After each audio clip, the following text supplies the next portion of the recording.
नमस्कार, यूसीएन विशेष इस खास कार्यक्रम में आप सभी का स्वागत है और मैं हूं याशिका। मानव सभ्यता के विकास में दूरसंचार का अहम योगदान रहा है। डायल फोन से शुरू हुआ ये सफर अब 4G तक पहुंच गया है। इसने न सिर्फ दो लोगों के बीच की संवाद की दूरी को कम करने का कार्य किया, बल्कि इस संवाद को निरंतर बनाए रखने में भी अहम योगदान दिया है। दूरसंचार दिवस पर बातचीत करने के लिए हमारे साथ हमारे स्टूडियो में BSNL के प्रिंसिपल जनरल मैनेजर यश पानेकर सर मौजूद हैं। सर, हमारे स्टूडियो में आपका बहुत बहुत स्वागत है। सर, सबसे पहला तो क्वेश्चन मेरा यही रहेगा कि हमारे दर्शकों को दूरसंचार दिवस के अवसर पर आप क्या मैसेज देना चाहोगे? सबसे पहले मैं अपने व्यक्तिगत तौर से तथा संपूर्ण BSNL परिवार की ओर से समस्त नागरिकों को विश्व दूरसंचार तथा सूचना समाज दिवस के अवसर पर बहुत बहुत हार्दिक शुभकामनाएं देता हूं। World telecommunication and information society day ये प्रतिवर्ष 17 मई को मनाया जाता है। इसका कारण यह है कि 17 मई 1865 को ITU की स्थापना हुई थी, इंटरनेशनल टेलीकॉम यूनियन। ये इंटरनेशनल टेलीकॉम यूनियन ये संपूर्ण विश्व की वो सर्वोच्च संस्था है जो सारे विश्व में दूरसंचार सेवाओं को प्रदान करने के लिए जो मापदंड या मानक होते हैं उसे स्थापित करती है। जैसे मैं आपको उदाहरण के तौर पे बताऊं कि हम लोग, जैसे आपने मोबाइल सेवा की बात कही, तो हम लोग 2G, 3G, 4G, 5G से लेकर अभी 6G की ओर हम लोग बढ़ रहे हैं। तो दरअसल ये सेवाएं 5G के बाद 6G कब आनी चाहिए और 6G के मापदंड क्या होने चाहिए, यह वो निर्धारित करते हैं। वर्तमान में संपूर्ण विश्व में जो भी स्थिति है उसमें जो वर्तमान समय में जो दूरसंचार की सेवाएं दी जा रही है 5G, क्या वो पर्याप्त है, और यदि पर्याप्त नहीं है तो भविष्य में वो अगर 6G में लाना है तो उसके स्टैंडर्ड क्या होने चाहिए। जब तक वो स्टैंडर्ड रिलीज नहीं करेंगे तब तक विश्व में जो भी इक्विपमेंट मैन्युफैक्चरर होते हैं उनको इक्विपमेंट बनाना मुश्किल हो जाता है। ये एक निरंतर प्रयास है। मेरा कहने का मतलब है कि संपूर्ण विश्व में दूरसंचार प्रणाली को स्थापित करने के लिए जो मापदंड होते हैं वो बनाने वाली सर्वोच्च संस्था अर्थात ITU है। सर, इस साल दूरसंचार दिवस 2026 पर क्या थीम रखी गई है और उसका क्या महत्व है? इस वर्ष की जो थीम है वो है digital lifelines, resilience in a connected world. Resilience का मतलब ये होता है कि दूरसंचार की जो सेवाएं हैं वो सेवाएं तो होनी चाहिए, लेकिन सबसे महत्वपूर्ण है ये सेवाएं सुदृढ़ होनी चाहिए और ऑलवेज 24/7 अवेलेबल होनी चाहिए। मान लीजिए कहीं आपदा आ जाए और उस वक्त ही दूरसंचार की सेवा यदि उपलब्ध ना हो तो ये बहुत कठिन हो जाएगा। बिल्कुल, क्योंकि हमारा जीवन अब दूरसंचार की सेवाओं पर बहुत ज्यादा निर्भर हो गया है।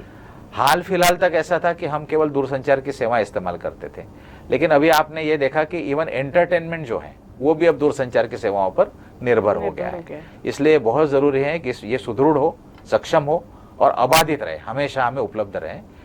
तो इसके माध्यम से, विश्व दूरसंचार दिवस के माध्यम से, जो इंटरनेशनल टेलीकॉम यूनियन है ये आने वाले 1 वर्ष में ये प्रयास करेगा कि जो सेवाओं में अभी तक जो सेवाएं चल रही थी वो बाधित क्यों होती है, उसके पीछे के जो कारण है उसको निकाले जाएं और अबाधित रूप से दूरसंचार सेवाएं जन सामान्य को मिले, इसके लिए प्रयास किए जाएं।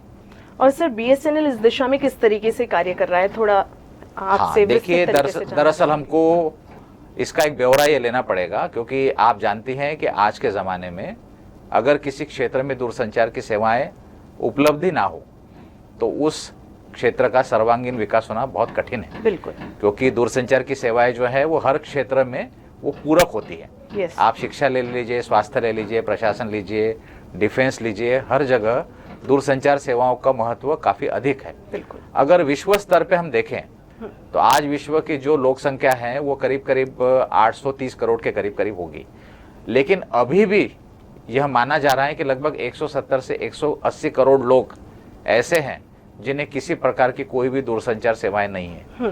भारत भी कोई इसमें अछूता नहीं है। बिल्कुल, भारत के भी कई सारे ग्रामीण क्षेत्रों में दूरसंचार की सेवाएं प्रदान नहीं हो पा रही है। उसका कारण यह है कि वो व्यावसायिक रूप से जो है वो पर्याप्त नहीं होती। इसीलिए भारत देश में ये प्रयास किए जा रहे हैं भारत सरकार द्वारा कि BSNL के माध्यम से देश के हर कोने कोने में दूरसंचार सेवाएं पहुंचाई जाए। और इसी के तहत एक नए नए प्रोजेक्ट, विशेष करके मैं आपको 2 प्रोजेक्ट्स के बारे में बताना चाहूँगा। एक प्रोजेक्ट होता है भारत नेट प्रोजेक्ट। इस प्रोजेक्ट के अंतर्गत भारत देश में लगभग 2,55,000 ग्राम पंचायत हैं। तो इन ग्राम पंचायत को high speed internet optical fibre के माध्यम से जोड़ा जा रहा है। और दूसरा ये है कि जितने भी गांव के अलावा भी बहुत सारे क्षेत्र होते हैं, पर्यटन क्षेत्र होते हैं, शैक्षणिक क्षेत्र होते हैं, यहाँ 4G सेवाएं देने के लिए भी ये कार्य सारे BSNL की तरफ से हो रहे हैं। तो कहने का मतलब है, एक दूरसंचार प्रणाली में एक शब्द का इस्तेमाल किया जाता है जिसे कहते हैं डिजिटल डिवाइड। बिल्कुल। कहने का मतलब है अर्बन शहरी क्षेत्र में जिस प्रकार की दूरसंचार सेवाएं हैं, लगभग उसी गुणवत्ता की दूरसंचार सेवाएं ग्रामीण क्षेत्र में प्रदान हो, इसके लिए जो गैप है वो भरने का कार्य भारत सरकार द्वारा BSNL के माध्यम से किया जा रहा है। सर, जैसे आपने बताया कई सारे ग्रामीण क्षेत्र हैं जहां पर अभी भी दूरसंचार सुविधा उपलब्ध नहीं है। ऐसे क्षेत्रों में BSNL, खासकर पहाड़ी क्षेत्रों में अब भी टावर उपलब्ध नहीं है। ऐसे क्षेत्रों में BSNL किस तरीके से कार्य कर रहा है वो थोड़ा जानना चाहूंगी आपसे। मैं एक ब्यौरा आपको इस प्रकार से दूं कि जैसे मैंने कहा आपको कि लगभग 2,55,000 ग्राम पंचायत हैं। बिल्कुल। उसमें से ये एक सर्वे किया गया और पाया गया कि लगभग 36,000 ग्राम पंचायत ऐसी हैं जिसमें किसी प्रकार का कोई भी दूरसंचार कवरेज नहीं है। तो गवर्नमेंट ऑफ इंडिया ने एक प्रोजेक्ट कंसीव किया जिसका नाम है 4G सैचुरेशन प्रोजेक्ट। बिल्कुल। इस प्रोजेक्ट के अंतर्गत BSNL को इन सभी ग्राम पंचायत में नया टावर और पूरा नया उपकरण लगा के, इक्विपमेंट लगाकर, ऑप्टिकल फाइबर ले करके यहाँ पर 4G मोबाइल सेवा प्रदान की जानी है। और मुझे बताते हुए अत्यंत हर्ष हो रहा है कि इसमें से लगभग 28,000 के करीब ग्राम पंचायत में BSNL अभी तक ये सेवा दे चुका है। जहाँ तक नागपुर का सवाल है, नागपुर में कुल मिला के 131 ग्राम पंचायत ऐसी थी जहाँ पर किसी प्रकार की कोई दूरसंचार सेवाएं नहीं थी। उसमें से लगभग 121 ग्राम पंचायत, केवल 8-10 अभी बची हुई हैं, बाकी सभी जगह BSNL ने अपनी 4G सेवाएं दी हैं। कहने का मतलब है अब हर ग्राम पंचायत में दूरसंचार सेवाएं उपलब्ध हैं और उसके माध्यम से ग्राम पंचायत में जो भी शिक्षा की बात हो या हेल्थ की बात हो, स्वास्थ्य की बात हो, या जो राज्य सरकार का जो प्रशासन विभाग हो, उसको दूरसंचार सेवाएं प्रदान की जाती हैं और इसके माध्यम से उन ग्रामीण क्षेत्रों का सर्वांगीण विकास होने में काफ़ी सहायता मिलती है। खासकर अगर नागपुर की बात करूं सर, तो नागपुर में BSNL किस तरीके की सुविधाएं उपलब्ध करा रहा है? देखिए, BSNL वैसे कुल मिला के 43 दूरसंचार सेवाएं देता है विविध प्रकार की, लेकिन इसमें से जो सबसे पॉपुलर सेवाएं हैं जो हम रोजमर्रा का इस्तेमाल करते हैं, जैसे लैंडलाइन फ़ोन हो गया, फाइबर इंटरनेट सर्विस हो गया, मोबाइल सेवाएं हो गया, टेलेक्स हो गया, फैक्स हो गया, इतना हमें पता होता है। मुख्य रूप से BSNL जो है वो सबसे पहले जो सारी की सारी लैंडलाइन सेवाएं थी वो लगभग BSNL के द्वारा प्रदान की जाती थी। बिल्कुल। लेकिन समय के साथ साथ जैसे ही वॉइस के अलावा हमें बहुत सारे डाटा सेवाओं की जरूरत पड़ी तो लैंडलाइन सेवाएं पर्याप्त नहीं थी, इसीलिए लैंडलाइन सेवाओं को बदलकर BSNL ने फाइबर इंटरनेट सेवाएं शुरू कर दी। जिसके माध्यम से 1000 MB तक की सेवाएं दी जाती हैं। और विशेष रूप महत्वपूर्ण बात यह है कि BSNL अब लगभग हर क्षेत्र में, चाहे वो ग्रामीण क्षेत्र क्यों ना हो, दूर दराज के क्षेत्र क्यों ना हो, अभी मैं हाल फिलहाल में आपको ये बताना चाहूँगा, जैसे हमारे यहाँ पेंच टाइगर रिजर्व काफ़ी प्रसिद्ध है, लेकिन उस टाइगर रिजर्व के अंदर भी कुछ गांव हैं और ये गांव पूरी तरह से दूरसंचार सेवाओं से वंचित थे। बिल्कुल। हाल फिलहाल में BSNL ने वहाँ पर भी अपना ऑप्टिकल फाइबर केबल ले करके उन गाँवों में भी इस प्रकार की सुविधाएं प्रदान की हैं। तो इस सर्विस को BSNL में FTTH या भारत फाइबर के नाम से जाना जाता है। उसके साथ ही साथ BSNL की मोबाइल सेवाएं भी जो हैं वो दूर दराज के क्षेत्र में जा रही हैं। साथ ही साथ कई सारे ऐसी सेवाएं, दूरसंचार सेवाएं जो औद्योगिक क्षेत्रों के लिए बड़ी लाभदायक होती हैं, जैसे SIP हो गया या क्लाउड कंप्यूटिंग हो गया। जैसे मैं आपको एक उदाहरण देना चाहता हूँ, अभी हम में से हर कोई जो है वो मोबाइल में कई सारा अपना डाटा रखता है। बिल्कुल। और हम कोई एक क्लिक करते हैं तो डाटा कहीं से आ जाता है, हमें ये पता नहीं रहता कि वो डाटा फिजिकली कहाँ है। बिल्कुल। तो कहने का मतलब है हमारा डाटा जहां भी हो, क्योंकि आप जानती हैं कि मोबाइल में हमारा बहुत ही पर्सनल डाटा भी होता है, बहुत ही व्यावसायिक डाटा भी होता है। बिल्कुल। इस डाटा की सुरक्षा अत्यंत महत्वपूर्ण है। इसलिए अभी भारत देश में यह निर्णय लिया गया है, सबसे पहले विशेष करके जो भी सरकारी उपक्रम है, जैसे मान लीजिए आप महाराष्ट्र सरकार बोल लीजिए, तो महाराष्ट्र सर्कल का जितना डाटा है वो फिजिकली जिस किसी सर्वर में है वो सर्वर महाराष्ट्र के अंदर ही होना चाहिए, या जहां तक संभव हो वो सर्वर किसी ना किसी गवर्नमेंट प्रीमाइसिस में होना चाहिए, ताकि उसकी सेफ्टी और सिक्योरिटी बनी रहे। बिल्कुल। भारत में डाटा बहुत बड़े पैमाने पर उपलब्ध हो रहा है, लेकिन वर्तमान स्थिति यह है कि लगभग 80% से ज़्यादा ये डाटा जो है ये विदेशों के सर्वर में है। तो इसकी सेफ्टी और सिक्योरिटी एक बहुत बड़ा चिंता की बात है। तो इसीलिए क्लाउड सर्वर और डेटा सर्वर्स, ऐसे डेटा सेंटर्स, ऐसे BSNL बहुत बड़े पैमाने पे अभी एस्टेब्लिश करने की कोशिश कर रहा है, जिसमें भारत सरकार की ओर से कंपल्शन भी किया जा रहा है और इसमें विशेष करके इन डेटा की सुरक्षा अत्यंत महत्वपूर्ण है, जिसमें बीएसएनएल काफ़ी पहल कर रहा है। सर, हमने ग्रामीण क्षेत्र की तो बात की है कि ग्रामीण क्षेत्र में बीएसएनएल किस तरीके से कार्य कर रहा है जहां पे अब तक टावर नहीं पहुंचे हैं। बात मैं वन क्षेत्र की करूंगी। ग्रामीण क्षेत्र के अंतर्गत आने वाले वन अभ्यारण्य में नेटवर्क पहुंचाना ये बहुत ही मुश्किल कार्य होता है जंगलों में। ऐसे क्षेत्र में बीएसएनएल किस तरीके से कार्य कर रहा है? देखिए, अभ्यारण्य जो हैं, फॉर्चुनेटली हम लोग नागपुर शहर में जो है, हमारे आसपास ही 5 मेजर फॉरेस्ट सेंचुरी हैं। बिल्कुल।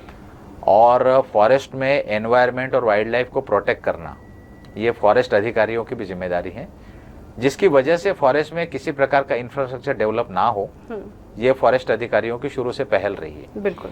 लेकिन एक सच्चाई ये भी है कि लगभग हर फॉरेस्ट के अंदर गांव बसे हुए हैं। हाँ। और कई सारे ऐसे कर्मचारी हैं, चाहे वो शासकीय कर्मचारी हो, निजी कर्मचारी हो, आज भी उनका दैनंदिन जीवन जो है वो फॉरेस्ट पर निर्भर है, जिसकी वजह से उनको फॉरेस्ट में जाना ही पड़ता है। हाँ। ऐसे वक्त में अगर उनके ऊपर कोई दुविधा आ जाए तो उनको मदद मिलना बहुत कठिन हो जाता है। बिल्कुल। यह देखते हुए एक 4G सैचुरेशन प्रोजेक्ट जो भारत सरकार ने जो कंसीव किया, उसमें यह कंपलसरी किया कि आपको फॉरेस्ट के अंदर भी टावर लगाने पड़े। इसमें यह हो गया कि भारत सरकार ने ही फॉरेस्ट अधिकारियों को यह बताया कि आपके वन क्षेत्र में टावर कहां पर होना चाहिए, ये बीएसएनएल आपको बताएगा। और वहां 2000 स्क्वायर फीट की जमीन टावर और बाकी इक्विपमेंट लगाने के लिए फॉरेस्ट वाले बीएसएनएल को अवेलेबल करा देंगे। तो जैसे हमारे लिए सबसे जो पॉपुलर वन क्षेत्र है वो पेंच टाइगर रिजर्व है। तो मुझे बताते हुए बड़ा हर्ष होता है कि इस टाइगर रिजर्व के अंदर हमने कुल मिला के 11 जगह पर ये 4G टावर लगाए हैं, जिसके माध्यम से ये हो रहा है कि विशेष करके वहां जहां पर भी लोगों की आबादी है या लोगों की मूवमेंट है, वह मोबाइल कवरेज मिल रहा है। एक बात। और दूसरी बात, इसके साथ साथ ही फॉरेस्ट में जो वाइल्ड लाइफ की मूवमेंट है, कई बार क्या होता है कि वाइल्ड लाइफ की मूवमेंट जाने अनजाने में जो गांव बसे हुए उसमें भी हो जाती है, जिसकी वजह से लगातार कोई दुर्घटनाएं होती रहती है। तो वाइल्ड लाइफ की मूवमेंट जो है वो वाइल्ड लाइफ के बाहर जब कभी भी होती है, तो जैसे मूवमेंट होती है वो गाँव में होने के पहले ही बीएसएनएल ने फॉरेस्ट के साथ कुछ प्रोजेक्ट किए हैं, जिसमें विविध क्षेत्रों में कैमरे लगाकर उसको ऑनलाइन उनके पोर्टल पर, सेंट्रल पोर्टल पर अवेलेबल कराए जाते हैं। और उसके माध्यम से जब कभी भी कोई आइडेंटिफाइड जानवर जैसे शेर हो या तेंदुआ हो, इसकी मूवमेंट जब भी होती है तो उसकी विशेष सूचनाएं एसएमएस या व्हाट्सएप के द्वारा संबंधित फॉरेस्ट अधिकारियों को भी दी जाती है।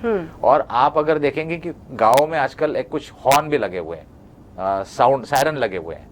तो इस प्रकार की वाइल्ड लाइफ की मूवमेंट यदि हो तो मूवमेंट होने के पहले ही गाँव में सायरन बजने लगते हैं।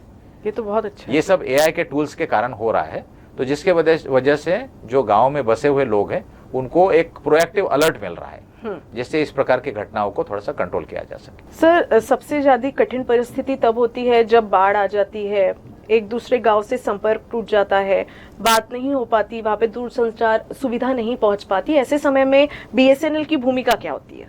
देखिए, ये ऐसी जो दुविधाएं हैं वो कई बार आती है। मेरे व्यक्तिगत करियर में भी कई बार आई है और बीएसएनएल को इससे परे नहीं है। बिल्कुल।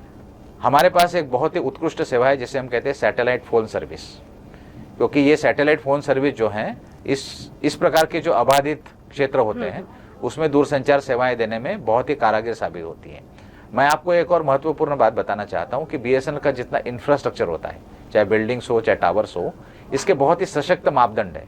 ये सीपीडब्ल्यूडी के स्टैंडर्ड से बनाए जाते हैं और इसमें मार्केट के अलावा काफ़ी अधिक खर्च भी होता है।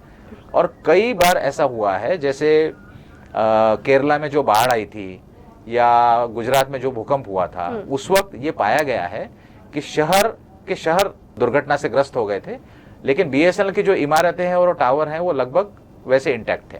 क्योंकि देखिए, इसमें महत्वपूर्ण ये होता है कि लोगों को राहत देने के लिए जो शासन होता है, शासन के अधिकारी और कर्मचारियों को सबसे पहले सुविधाएं प्रदान करनी होती है, ताकि उसके माध्यम से वो बड़े पैमाने पर राहत का कार्य कर सकें। और शासन हमेशा बीएसएनएल की ओर देखता है, इसलिए बीएसएनएल की भूमिका बहुत महत्वपूर्ण रहती है और हम लोग हमेशा इसके लिए तत्पर रहते हैं, तैयार रहते हैं। सर, खासकर आप युवाओं को और विद्यार्थियों को क्या मैसेज देना चाहेंगे? बड़ा अच्छा सवाल पूछा आपने, क्योंकि जैसे जैसे समय बीत रहा है मैं ये पा रहा हूँ कि लोग डिजिटल दुनिया से इतने ज़्यादा जुड़े हुए हैं कि व्यक्तिगत संबंध जो है वो नहीं के बराबर हो गए हैं। बिल्कुल। हमारे कई सारे डिजिटल फ्रेंड्स तो होते हैं, लेकिन रोज़मर्रा के जीवन में हमारे एक्चुअल कहने वाले फ्रेंड या सहपाठी बहुत कम रह जाते हैं। मुझे चिंता है कि कहीं ऐसा ना हो कि समय के साथ साथ जिन डिजिटल दुनिया को हम इंसानों ने बनाया, कहीं ऐसा ना हो कि उस डिजिटल दुनिया के हम गुलाम हो जाएं। बिल्कुल। विशेष रूप से इसमें बहुत महत्वपूर्ण बात है सेफ्टी एंड सिक्योरिटी। तो मैं युवाओं को यही कहना चाहूँगा कि हम जो भी डिजिटल दुनिया का इस्तेमाल करते हैं, डिजिटल टेक्नोलॉजी का इस्तेमाल करते हैं, उसे बहुत जिम्मेदारी से करना चाहिए। उसके जो पॉजिटिव इश्यूज़ हैं उसको डेफिनेटली उसका इस्तेमाल करना चाहिए, लेकिन कई सारे उसमें जो निगेटिव बातें हैं उससे थोड़ा दूर रहना चाहिए। विशेष करके अपनी व्यक्तिगत और अपने आसपास के लोगों की व्यक्तिगत सुरक्षा के लिए जो भी सिक्योरिटी के माध्यम होते हैं उसको ज़रूर अपनाना चाहिए, क्योंकि आज का ज़माना ऐसा है कि कोई निजी ज़िंदगी रही नहीं। हमारा सारा डाटा जो है वो वेब वर्ल्ड पर अवेलेबल है, लेकिन हमको कितना डाटा देना चाहिए, कितना नहीं देना चाहिए और डाटा की सुरक्षा के लिए क्या इंतज़ाम करने चाहिए, इसके लिए मैं युवाओं को निश्चित रूप से चाहूँगा कि इस बारे में सजग रहें। और एक और मैं अपने अनुभव से कहना चाहता हूँ, क्योंकि जीवन हमको परिपूर्ण जीना चाहिए और जीवन परिपूर्ण जीने के लिए डिजिटल दुनिया से थोड़ा अलग रहना भी बहुत आवश्यक है। इसलिए युवाओं को मेरा यही संदेश है कि अपने जीवन में एक बैलेंस बनाए रखें। जहाँ आवश्यक है वहाँ डिजिटल दुनिया का इस्तेमाल ज़रूर करें, लेकिन व्यक्तिगत जीवन में भी जो हमारे पर्सनल रिलेशंस या जो इमोशनल बातें होती हैं उसका भी निश्चित रूप से ध्यान रखें। सर, BSNL की 4G सेवा को लेकर आप क्या संदेश देना चाहोगे जनता को? देखिए, एक तरफ जनता के बीच में ये बात है कि निजी जो सेवा प्रदाता हैं, निजी ऑपरेटर्स हैं, वो भारत देश में 5G सेवा दे रहे हैं। ऐसे में BSNL क्यों 4G सेवा दे रहा है? इसकी एक बहुत ही महत्वपूर्ण बात है कि BSNL की जो 4G सेवाएं हैं वो पूर्ण रूप से उसका जो इक्विपमेंट है, उपकरण है, वो स्वदेशी निर्मित है। जब भी हम इम्पोर्टेड इक्विपमेंट का इस्तेमाल करेंगे तब हमारी जो निजी सुरक्षा है वो कॉम्प्रोमाइज़ होने के बहुत बड़े चांसेस रहते हैं। ये भारत देश में पहली बार ऐसा हुआ है कि दूरसंचार क्षेत्र का जो इक्विपमेंट है वो भारत देश में निर्माण हो, इसके लिए केंद्र सरकार ने बहुत महत्वपूर्ण अहम भूमिका निभाई है और इसके लिए TCS, BSNL और C.DOT इन 3 ऑर्गेनाइजेशंस को ये जिम्मेदारी दी है। इसके माध्यम से BSNL संपूर्ण देश में 4G का जो इक्विपमेंट है वो स्थापित कर रहा है और ये पूरी तरह से स्वदेशित है। और मैं आपको ये भी बताना चाहता हूँ कि यही इक्विपमेंट यदि जब कभी भी भारत सरकार की तरफ से BSNL को स्पेक्ट्रम दिया जाएगा तो विद इन नो टाइम, मतलब 1-2 महीने के अंतराल में यह इक्विपमेंट 5G में भी अपग्रेड हो सकता है। तो एक महत्वपूर्ण बात जो समस्त नागरिकों को मैं बताना चाहूँगा कि BSNL का जो 4G नेटवर्क है वो काफ़ी सुरक्षित है और जैसे जैसे समय बीतता जाएगा सुरक्षा हमारे लिए एक बहुत बड़ी चिंता का विषय होने वाला है। इसलिए मैं आह्वान करूँगा कि सुरक्षा की दृष्टि से विशेष करके BSNL के नेटवर्क को अवश्य अपनाएं। सर, लोगों में बहुत जानने की उत्सुकता है कि BSNL 4G नेटवर्क तक तो पहुंच गया है जी, अब BSNL 5G नेटवर्क कब लॉन्च करेगा? जी, बहुत अच्छा सवाल किया आपने, क्योंकि मार्केट में जब सभी ऑपरेटर 5G दे रहे हैं तो BSNL क्यों 4G पे रुका हुआ है? महत्वपूर्ण बात है कि भारत सरकार ने ये सोचा कि ये 4G, 5G, 6G, 7G ये तो चलते ही रहेगा। इंटरनेशनल स्टैंडर्ड के हिसाब से हर 8 से 10 वर्ष में 1G आता है। ओके।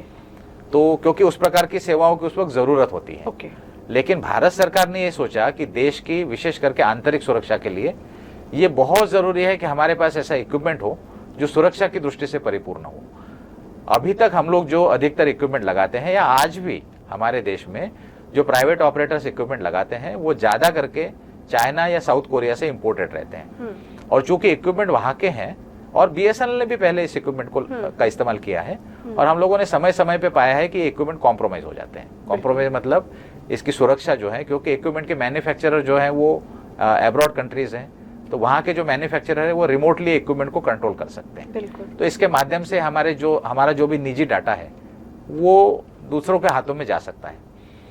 भारत सरकार ने ये सोचा कि आगे बढ़ने से पहले इन इक्विपमेंट को पूरी तरह से भारत देश में ही निर्मित किया जाए। बिल्कुल। और इसलिए 4G का जो इक्विपमेंट है ये स्वदेशी निर्मित है और यही इक्विपमेंट 5G में अपग्रेडेबल है। तो भारत सरकार ने यह निर्णय लिया कि इसके बाद BSNL में जितने इक्विपमेंट लगते चलेंगे वो स्वदेशी निर्मित होंगे। और यकीन मानिए, मैं आपको बताना चाहता हूँ कि पिछले 2 वर्ष में हमारे देश में इसमें काफ़ी प्रोग्रेस हुआ है, प्रगति हुई है। इतना ही नहीं कि भारत देश में जो इक्विपमेंट अभी जिन इक्विपमेंट का निर्माण हो रहा है, ऐसे कई सारे अंडर डेवलप्ड और डेवलपिंग कंट्रीज़ हैं जो इस इक्विपमेंट को इंपोर्ट करने के लिए तैयार हैं। तो कहने का मतलब है हमारे देश के माध्यम से बहुत बड़े पैमाने पे इन इक्विपमेंट को निर्यात करने के लिए भी एक अपॉर्चुनिटी हमारे देश में निर्माण हुई है। यही एक कारण है जिसकी वजह से BSNL का 4G डिप्लॉयमेंट थोड़ा लेट हो गया है। लेकिन इन सब इससे ऐसा लगता है कि BSNL अब एक लगभग आत्मनिर्भर की राह पर आगे बढ़ रहा है और इस वर्ष हम अपेक्षा कर सकते हैं कि BSNL अपनी 5G सेवाएं भी शुरू करेगा। और इन सब इनिशिएटिव्स के बाद जब भी भविष्य में 6G या 7G सेवाएं BSNL को देनी होगी तो शायद BSNL बहुत ज़्यादा कॉन्फिडेंट रहेगा और इन सेवाओं को जल्दी प्रदान करने में सक्षम हो पाएगा। सर, हम देखते हैं मार्केट में एयरटेल, जियो और बहुत सारी कंपनियों का बोलबाला है। ऐसे समय में BSNL की भूमिका किस तरीके की रहती है? एक आम नागरिक के तौर पे मैं आपको एक बहुत महत्वपूर्ण बात बताना चाहता हूँ। अगर मैं आपको आज से करीब 25 साल पहले ले जाऊं, जब BSNL ने अपनी मोबाइल सेवाएं लगभग शुरू की थी, बिल्कुल वो जमाना वो था कि जब 1 मिनट का आउटगोइंग कॉल करने के लिए हमें 32 रुपए लगते थे और इनकमिंग कॉल के लिए भी हमें 16 रुपए देने पड़ते थे। उस वक्त के 32 रुपए और 16 रुपए आप लगभग उसको 5 गुना तो आज के डेट में मान ही लीजिए। बिल्कुल। लेकिन वो BSNL ही था जिसने जैसी सर्विस लॉन्च की तो सबसे पहले इनकमिंग कॉल फ्री हो गए और उसके बाद मार्केट में आउटगोइंग कॉल की दरें भी बहुत कम हो गई। BSNL का कंट्रीब्यूशन मार्केट को रेगुलेट करने के लिए बहुत महत्वपूर्ण है। BSNL का ही प्रेजेंस है जिसकी वजह से संपूर्ण विश्व में सबसे सस्ती दूरसंचार सेवा इस वक्त भारत में है। आप अगर गल्फ कंट्रीज में जाएंगी तो दूरसंचार सेवाएं बहुत महंगी है। तो मेरा आपको ये बताने का तात्पर्य यह है कि हमारे देश में दूरसंचार सेवाएं किस स्तर पर होनी चाहिए, कितनी किफ़ायत होनी चाहिए, मार्केट को बांधे रखने के लिए BSNL एक बहुत बड़ा रेगुलेटर के तौर पे सामने आ रहा है। रेगुलेटर है नहीं, लेकिन जब तक BSNL का प्रेजेंस मार्केट में अवेलेबल रहेगा तब तक बाकी सभी ऑपरेटर्स पर एक मोरलेस एक कंपल्शन रहेगा। देखिए, आप ये मान के चलिए कि आज रोटी कपड़ा और मकान के अलावा मोबाइल भी हमारे लिए एक आवश्यक मूलभूत सेवाएं बन गई है, इसके बिना हम रह नहीं सकते। लेकिन ये सेवाएं बहुत सस्ती हैं, नहीं के बराबर है। 200-300 रुपए 400 रुपए में हमारा एक महीना गुजर जाता है। इसीलिए हम इसके उपयोग से ज्यादा मैं कह सकता हूँ कि दुरुपयोग करते हैं, दिन भर उसी में लगे रहते हैं। उसमें से कई सारी चीजें जो हैं वो हमारे काम की नहीं होती, हम केवल मनोरंजन के लिए उसका इस्तेमाल करते हैं। शायद इसीलिए करते हैं क्योंकि बहुत सस्ती है।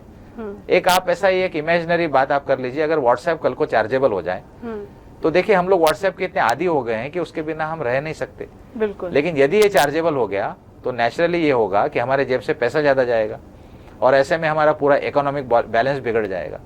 तो मेरा कहने का मतलब यह है कि दूरसंचार सेवाएं अब हमारे निजी जीवन में इतनी ज्यादा घुल मिल गई है कि इसके बिना अब रह नहीं सकते। इसीलिए ये बहुत किफ़ायती हो, इसका स्टैंडर्ड अच्छा हो, देश के हर कोने में मिले, इसके लिए बहुत आवश्यक है कि BSNL हमेशा मार्केट में बना रहे। मैं जानता हूं कि मार्केट में ओवरऑल जो कस्टमर शेयर है वो BSNL का काफ़ी कम है, लेकिन इस बात को भी मैं आपको एहसास दिलाना चाहता हूं कि भारत देश की लगभग सभी सरकारी संस्थाएं ये BSNL पर निर्भर है। इसके बिना देश में प्रशासन और सुशासन करना बहुत कठिन हो जाएगा। यह महत्वपूर्ण भूमिका है और यह भूमिका और भी महत्वपूर्ण हो जाती है क्योंकि BSNL सारा इक्विपमेंट जो है वो स्वदेशी निर्मित इस्तेमाल कर रहा है, जिसकी वजह से इसमें जो सिक्योरिटी पॉइंट एस्पेक्ट्स हैं वो काफ़ी ज़्यादा इंप्रूव हो गए हैं। सर, डिजिटल इंडिया में BSNL की भूमिका क्या है? डिजिटल इंडिया में अभी वर्तमान में अभी आप देखती हैं कि हाल फिलहाल में हम लोग कोविड संक्रमण के दौर से गुजरे थे। बिल्कुल। उस वक्त ऐसा हुआ था कि वर्क फ्रॉम होम एक बहुत बड़ा एक कल्चर बन गया था हमारे लिए और शायद वो कल्चर अभी भी थोड़े बहुत पैमाने पे चल रहा है। केंद्र सरकार का डिजिटल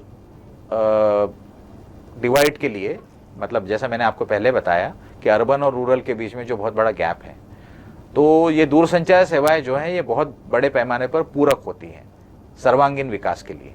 इसके लिए बहुत ज़रूरी है कि हर क्षेत्र में दूरसंचार सेवाएं मिले।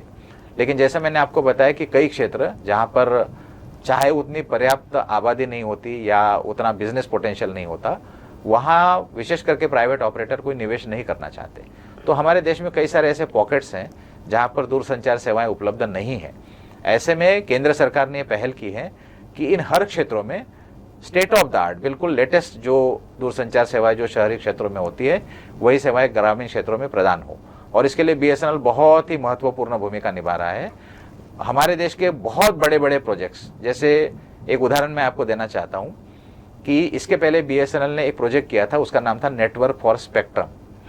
कहने का मतलब ये था कि हमारे देश में जितने भी डिफेंस ऑर्गेनाइजेशंस हैं, अच्छा। चाहे वो एयरफोर्स हो, आर्मी हो, नेवी हो, या आप कह सकते हैं ऑर्डिनेंस फैक्ट्री हो, वगैरह वगैरह, इन सबको एक इंडिपेंडेंट टेलीकॉम नेटवर्क से जोड़ा गया है अक्रॉस कंट्री। उसमें अंडमान निकोबार भी आ गया, लक्षद्वीप भी आ गया, ताकि ये नेटवर्क उनका अपना प्राइवेट नेटवर्क है, ताकि इस नेटवर्क में किसी भी प्रकार की कोई सिक्योरिटी की प्रॉब्लम ना हो। तो प्राइवेट नेटवर्क इस प्रकार से एक एस्टेब्लिश किया गया है।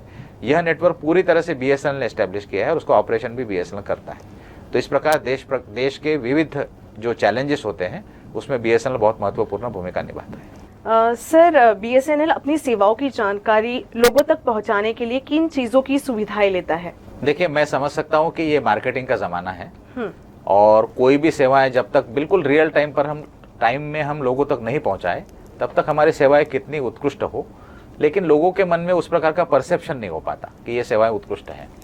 और अभी हमारा जो एक लगातार ये जो मेरी मुलाकात चल रही है, ये डिजिटल दुनिया के बारे में ही चल रही है। तो जब तक डिजिटल दुनिया का हम इस्तेमाल नहीं करेंगे तब तक BSNL की सेवाओं का प्रचार प्रसार होना थोड़ा कठिन है। मतलब मैं इसको दो भागों में बताता हूँ। रियल टाइम में यदि आप देखें तो शहरों में फिजिकली कई सारे होर्डिंग्स, कई सारे टावर्स, कई सारी दीवारें, इसमें BSNL के लगातार जो विज्ञापन है वो पेंटेड किए जाते हैं, फ्लेक्स लगाए जाते हैं। अब जहाँ तक डिजिटल दुनिया का सवाल है, डिजिटल दुनिया में BSNL का लगातार बोलबाला हो रहा है।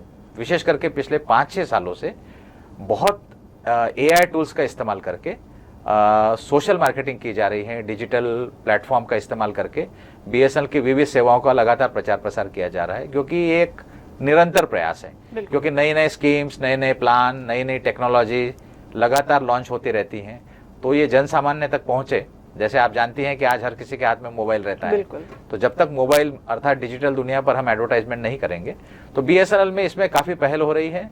इसमें न केवल BSNL का जो इंटरनल एम्प्लॉय का जो टैलेंट पूल है वो इसमें योगदान दे रहा है, बल्कि BSNL ने कुछ प्रोफेशनल मार्केटिंग एजेंसीज भी हायर कर रखी है जिनके माध्यम से हो रहा है।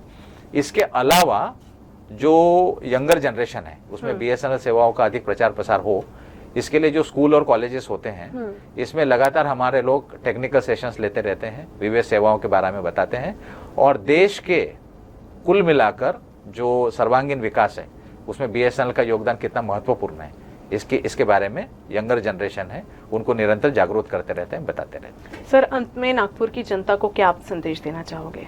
इसके पहले ही आपने मुझे विद्यार्थियों के बारे में पूछा, लगभग वही संदेश मैं दोहराना चाहूँगा कि जीवन परिपूर्ण तरह से जिए। कहीं ऐसा ना हो कि जिस डिजिटल दुनिया को हमने बनाया है हम उसके गुलाम होकर रह जाएं। इसलिए जीवन में जो हर चीज़ का आनंद लेना चाहिए, और मुझे ऐसा लगता है कि जब तक हम डिजिटल दुनिया से बाहर भी नहीं आ पाएंगे तब तक हम जीवन का परिपूर्ण आनंद ले नहीं पाएंगे। हम आज से जो 20-25 साल पहले जो ह्यूमन रिलेशंस थे, छोटी छोटी बातों के लिए एक दूसरे से मिलना, एक दूसरे के साथ इंटरैक्ट करना, यह जीवन में बहुत ज़रूरी है। इससे हम लोगों ने ये पाया है कि अगर हम लगातार डिजिटल दुनिया में रहें तो एक विशेष प्रकार के तनाव में रहते हैं, न जाने किस चीज़ का तनाव आता है। जबकि जो ऐसे लोग जो डिजिटल दुनिया से थोड़े से परे हैं वो इमोशनली भी काफ़ी स्ट्रांग रहते हैं। इसलिए जैसे आपने पूछा, समस्त नागरिकों को, समस्त जनता को मैं बताना चाहूँगा कि परिपूर्ण जीवन जिए। जहाँ संभव है वहाँ डिजिटल दुनिया का इस्तेमाल ज़रूर करें, क्योंकि इसके बिना आप जीवन जीना लगभग असंभव भी है। लेकिन जितनी आवश्यकता है उतना ही जिए, और विशेष करके डिजिटल दुनिया में अपनी सुरक्षा का अवश्य ध्यान रखें। Thank you sir, thank you so much. तो ये थे यश पानेकर सर, जिन्होंने डिजिटल इंडिया को मजबूत करने में BSNL की भूमिका किस तरह है इसकी जानकारी दी। आज के लिए बस इतना ही, फिर मिलेंगे नए एपिसोड के साथ। तब तक आप देखते रहिए UCN न्यूज़। नमस्कार। नमस्कार।